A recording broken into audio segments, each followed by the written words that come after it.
Então vamos lá? Bom, hoje o Ibovespa amanheceu aí já com a alta de 3,31%, a gente está em 13 horas e 14 minutos, ou seja, nem 2 da tarde o Ibovespa já subiu mais de 3% em um único dia. A gente atingiu aí 105.218,01 pontos. E aí eu fico imaginando quem vendeu na semana passada com a expectativa de fim do mundo, né? A gente falou várias vezes do porquê que esse índice não importa, inclusive recomendo você assistir o vídeo aqui, e o porquê que esse índice não afeta ali a sua vida. Mas aí acordei hoje com meu inbox com mais de 380 mensagens. Para você que não tem a oportunidade de me importunar, você pode ir lá me seguir no Instagram, @raulsena, para você poder fazer parte desse coro de pessoas que me importunam quando qualquer coisa acontece. Eu já acordei e falei, caramba, o pessoal realmente está querendo entender o que está acontecendo aqui, né? Porque semana passada a tendência de queda, agora uma tendência de alta absurda dessa, uma força muito grande, né? 3% no único dia, é realmente um valor absurdo. A gente não sabe como é que vai fechar o índice ainda, às vezes pode ser um foguinho de palha, às vezes a coisa pode ficar ainda mais em alta ali, como diria o grande poeta, né, contemporâneo. A Bolsa de Valores sobe no boato e cai no fato, né? Então a gente nunca sabe o que vai acontecer. Antes de mais nada, quem é sardinha raiz, pode deixar o like na confiança, porque você sabe que o vídeo vai ser bom. Agora, se você não é um sardinha raiz ainda, conheci o canal agora, cheguei agora, esse cara meio estranho, falando umas coisas meio complicadas, você não precisa deixar o seu like e nem se inscrever no canal. Considere deixar o seu like e se inscrever se eu te trouxer alguma informação que você ainda não tinha, se o vídeo te agregou, te trouxe um conhecimento realmente novo, te ajudou de alguma forma. Não quero like por perto.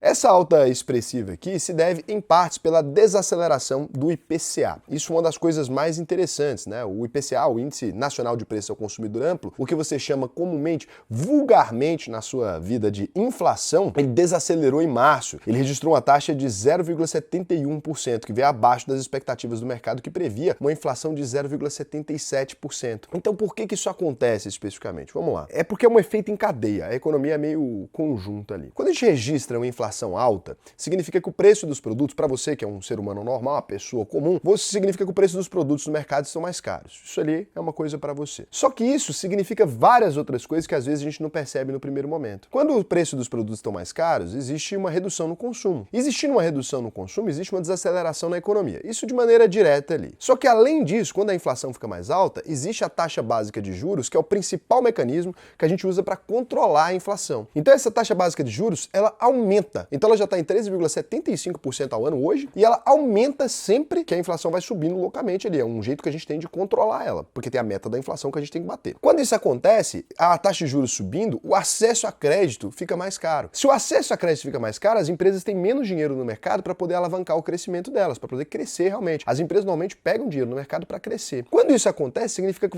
vão ser contratadas menos pessoas. Se vão ser contratadas menos pessoas, a gente vai ter uma crise ali de modo geral, né? Então é menos emprego, menos consumo, menos lucro para as empresas de modo geral. Então, esse IPCA, ele acaba sendo a referência que a gente tem de como é que está a nossa economia ali, pelo menos no princípio mais basiquinho da coisa ali, que é o preço aí que está sendo passado as coisas. E aí a expectativa de que a inflação fosse mais alta. Só que essa expectativa, se ela fosse na expectativa, a bolsa estava no valor correto, tudo estava no valor correto. Porque quando a taxa Selic aumenta também, o pessoal corre da bolsa de valores e vai para a renda fixa. É tudo junto, é tudo uma economia toda ligada. Então o que aconteceu foi, vindo abaixo, a gente tem uma expectativa positiva com relação à economia do país. Então falando, opa, então parece que a coisa não está tão ruim quanto aquilo que a gente esperava, né? Raul, mas é muito pouco, não é? 0,6 de inflação é bastante coisa. Então veio abaixo ali daquilo que foi esperado. E a inflação em 12 meses acumulada atingiu aí 4,65%, que também é abaixo da expectativa do mercado. Além disso, né, o novo marco fiscal aí, o novo arcabouço fiscal, o Andradizão, o famoso Haddad para vocês aí, para os menos íntimos dele, a gente aqui é íntimo. Ele disse que até sexta-feira ele vai entregar aí o novo arcabouço fiscal, né? Com algumas mudanças depois daquela prévia do arcabouço fiscal que ele soltou ali. O nosso presidente aí também, o Luiz Inácio Lula da Silva, vulgo Lulinha Paz e Amor aqui pra galera, ele embarca hoje também para uma visita na China, onde ele deve se encontrar com autoridades e empresários do país, né, asiático aí. Disso aí, já saiu algumas colunas aí de gente que normalmente costuma acertar as coisas, como o Jamil Chad, que ele tá falando que existem várias coisas que o Lula já tá combinado lá com a China. Uma dessas coisas, inclusive, é trazer uma TV chinesa pra cá, sabia? Pois é, doideira, né? Mas tá rolando. Existem aí, segundo o Jamil Chad, mais de 20 acordos que serão assinados entre os dois países. Então estamos falando o quê? Desaceleração na inflação, melhoria na situação do Brasil como um todo de acordos com outros países. A gente tá numa situação, então, que acaba, assim, animando os mercados. O mercado ficou felizinho, ficou falando, porra, tá tudo certo, tá tudo na alegria, é tudo baguncinha, vambora. E aí, por isso, acabou que a Bolsa subiu, né? A Selic tá sendo mantida já nesse patamar que a gente tá vendo agora, 3,75% ao ano, há muito tempo. Então, a renda variável, durante esses períodos de Selic muito alta ou de retração da economia, ela apanha demais. Vocês repararam, a Bolsa fica em retração, ela vai caindo, caindo, caindo. E é aquela caída que é doída, porque é aquela caída, assim, que não é uma caidinha de 10% no dia e fica tudo normal e começa a subir de novo ou fica estável. Não, é aquela caída que sangrando, sobe um pouquinho, cai mais um pouco profundo. Sobe um pouquinho, cai mais um pouco profundo. Então não existe ânimo, né? O pessoal já comemorou 100 vezes aí essa porra da Bolsa a 100 mil pontos. 100 vezes não exagero, mas umas 10, 5 já foi. Então assim, já começou a ficar desgastante. Aí com essas notícias aqui deu um alívio na pressão. O arcabouço fiscal não veio tão ruim, veio legalzinho. A gente tá numa situação que a inflação não deu aquela pressão tão feia. Da Petrobras, ficaram falando de mudar o PPI, mas não apresentaram nada especificamente, o que indica que eles não estão com tanta coragem assim de mexer no sistema. Aí, dado isso aqui também, Lulinha visitando a China daqui e dali, e papapá, importação, 20 medidas e tarará, expectativas positivas para a economia de modo geral. Sendo as expectativas positivas, você descobriu agora que o mercado, ele não tem candidato favorito, né? Você descobriu, né? Então, o mercado, dadas as condições que ele tá vendo agora, ele falou assim, então, foda-se, né? Vamos comprar. E saiu comprando aqui. É importante dizer que isso não foi o mesmo pensamento para todo mundo, tá? Alguns fundos e alguns gestores muito importantes, até o Fundo Verde aí, que é gerido pelo Stuberger, né? O Luiz Stuberger aí, o Fundo Verde já aproveitou essa altazinha para o quê? Para dar aquela rebalanceada na carteira, diminuiu posição no Brasil. E não só ele, como vários outros fundos ali também aproveitaram esse pequeno estirão que a Bolsa deu aí para sair ali já de algumas posições que eles tinham montado anteriormente, né? Algumas pessoas um pouco mais otimistas, algumas pessoas um pouco mais realistas, né? Sem muito ânimo, sem muita tristeza, e algumas pessoas um pouco mais pessimistas ainda, independente da situação que aconteça. Você se enquadra em qual dessas categorias? Eu vou te falar a verdade em qual que eu me enquadro, né? Como eu invisto em empresas independente dos governos, o que eu observo é o lucro consistente, se a empresa tem lucro consistente, o que eu observo é o crescimento de receita, o que eu observo é a gestão dessa empresa, como que eu observo são outros indicadores. Quando eu olho para isso aqui, eu vou te dizer que isso costuma não me dizer muita coisa, não. Eu gosto de entender o que está acontecendo ali simplesmente com a economia para tomar cuidado, às vezes não exagerar num otimismo com relação à posição num país, né, excessivamente, porque eu invisto também fora, eu acho importante você fazer isso, mas não me incomodo muito. A verdade é que boas empresas são boas independente dos governos. Nossa, Raul, mas o mundo vai acabar, né, o fulano de tal vai destruir a economia. Cara, se isso acontecer, dadas as condições, né, minha empresa fica no Brasil, meu patrimônio fica aqui, né,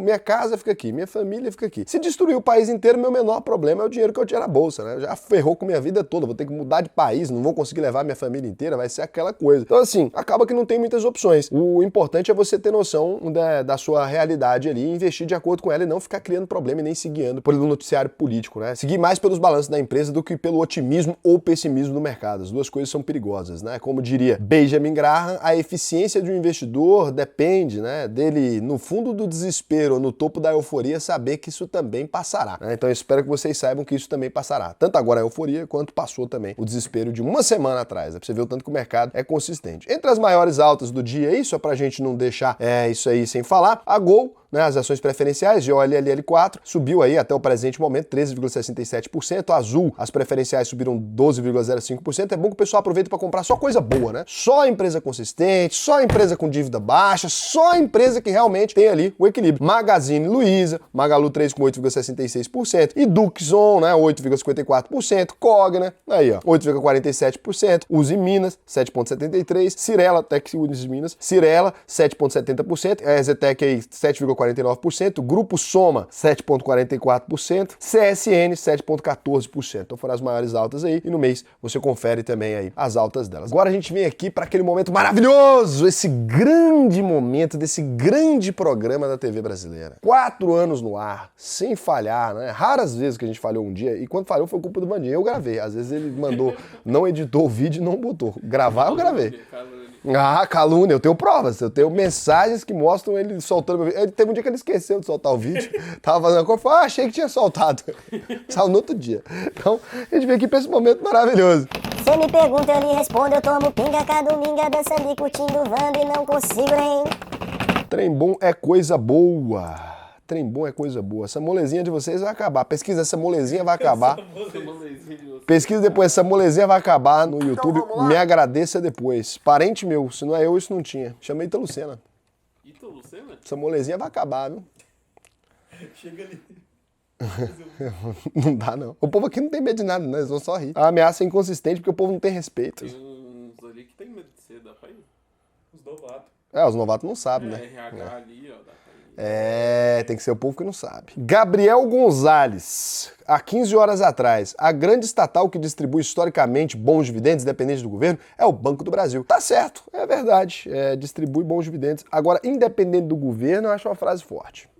Forte. Henrique A.L. Santos. Raul, os piores casos de corrupção do passado na Petrobras foram justamente na construção de novas refinarias, principalmente na Comperj, no RJ, e Abreu e Lima em PE. Em Pernambuco, né? Não foram concluídas e um volume absurdo de dinheiro foi roubado do acionista e da população brasileira. É por isso que eu falo sempre para vocês o seguinte: se você segue uma boa estratégia de investimentos, né? Se você tivesse feito a UVP, por exemplo, vamos supor lá que você tivesse feito, tá ali com balanço de carteira, você saberia que a gente não investe em empresas que têm histórico de corrupção. Aí o quê? Você não cairia nesse tipo de coisa. Não investe sem lucros consistentes. Cara, você evita quase todo esse nabo só aprendendo a montar uma boa estruturação. Inclusive tem turma nova da UVP para começar aí. Se você quiser entrar na próxima turma da UVP e aprender a investir no Brasil e no mundo inteiro, aprender o quê? A dar aquele desviozinho de imposto americano pelos ETFs irlandeses, aprender aquela coisa bacana. Clica aqui no botão Faça sua análise de perfil, na link da descrição aqui tem esse link aqui. Fez sua análise de perfil, foi aprovado, você vai aprender a investir comigo. Eu mesmo vou te ensinar a investir. Vou tirar suas dúvidas direto aqui na câmera, olho no olho. E se você não aprender a investir, eu me comprometo a devolver 100% do seu dinheiro. Tem oferta melhor, Vandinho? Não existe no mercado. Não existe. Então, assim, realmente ninguém nunca ofereceu nada desse gênero no nosso mercado. Nenhum dos meus concorrentes. E por quê? Porque eles não têm coragem. Aí é a fraquejada. Então você nunca teria caído nisso. Mas é verdade. Foi roubado do acionista e da população brasileira. O Luiz Caramuru falou: não se trata de acostumar, mas sim somos censurados nas denúncias contra o governo. Você não está sendo censurado, não. Você pode fazer as denúncias contra o governo à vontade. A população só não se importa o suficiente para fazer nada a respeito. Mas falar é permitido. Inclusive você falou que agora não aconteceu nada. Não. Ninguém vai vir atrás de você. Você não está sendo censurado. A gente é preguiçoso na cobrança com o governo. Censurado é diferente. O Kaniki Otani: até entendo o ponto de vista quando o Raul fala que ao invés de distribuir tanto dividendo, poderia ter investido na melhora na própria empresa. Contudo, temos que lembrar também que é tanto corrupto de olho na Petrobras que duvido muito que esse dinheiro teria sido usado para esse fim. Mas aí fica a questão, cara. Se existe uma empresa que você acredita que é tanto corrupto que o dinheiro que ela fatura não vai ser usado para esse fim, por que você investiria nessa empresa? Tem mais aqui tomar no o cara que investe nessa empresa, que ele não acredita ao ponto dele achar que o dinheiro todo vai ser desviado. Vocês têm que decidir se ou a empresa é viável para investimento ou ela não é viável para investimento. E aí, nesse caso aqui, nem faz sentido essa discussão, porque,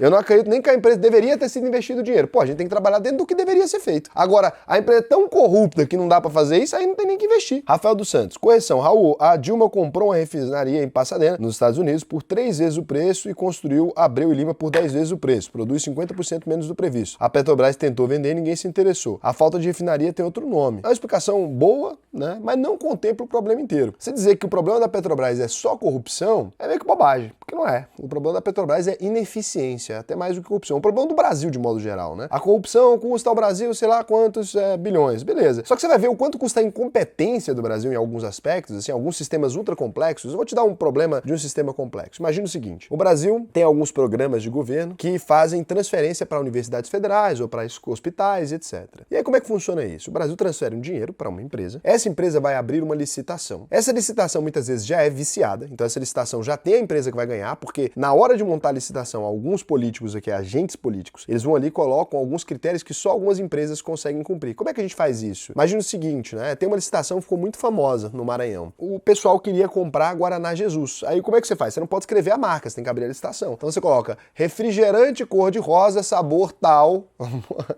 E por que diabo produz um refrigerante cor-de-rosa? Então na hora ali vai ganhar. Eu dei um exemplo esdrúxulo, mas aconteceu. Esse exemplo realmente aconteceu no Brasil. Então essas licitações muitas vezes já são viciadas. Aí esse processo que foi criado, ele não só favorece a corrupção e muitas vezes não aquele que está oferecendo o produto de forma mais barata. Ele também cria um monte de outros sistemas de incompetência mesmo. Imagina esse processo de abrir a licitação e tal.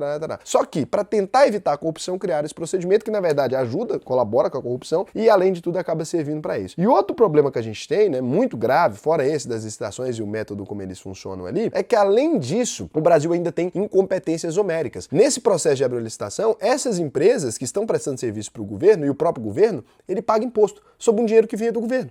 Então, isso é simplesmente, era só enviar um dinheiro a menos para aquele lugar e reduzir, que ele não tivesse que pagar os impostos, o governo deixando de arrecadar naquele ponto específico, você teria um gasto mais direto, né, sem ter que devolver e passar por muitas mãos. Quanto mais mãos vai passando, mais complicado. Quem dera o problema do Brasil fosse a corrupção, gente. O problema do Brasil é a burocracia, né, acima de tudo. Mais de 400 mil normas tributárias, não canso de falar sobre isso. E aí é um monte de coisa que nem se você quiser cumprir a lei do jeito que tá lá, você não consegue, porque ninguém nem conhece a lei da maneira correta, é uma série de problemas. Então assim, não simplifiquem. O problema da Petrobras não é especificamente a corrupção, apesar da corrupção ser um problema da Petrobras. Culpar a corrupção é uma bela maneira de não resolver a corrupção. Porque tem outros problemas muito graves, a falta de investimento, tem um monte de coisa que ela deixou de fazer, tem uma empresa que durante muito tempo ela foi um monopólio, não teve concorrência. Então assim, existem várias coisas que a gente precisa entender sobre a Petrobras para justificar isso aí, tá bom? Antes da gente se despedir, eu vou contar para vocês sobre ter ferramentas em casa. Uma informação importante para você, menino ou menina, né, que mora aí no Brasil. Essa noite, fui eu tentar ali no banheiro durante a noite, fiquei com preguiça de acender a luz.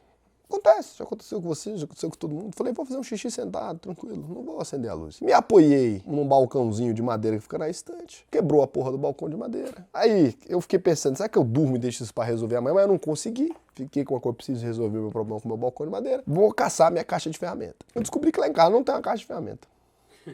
E se tem, tá bem escondido.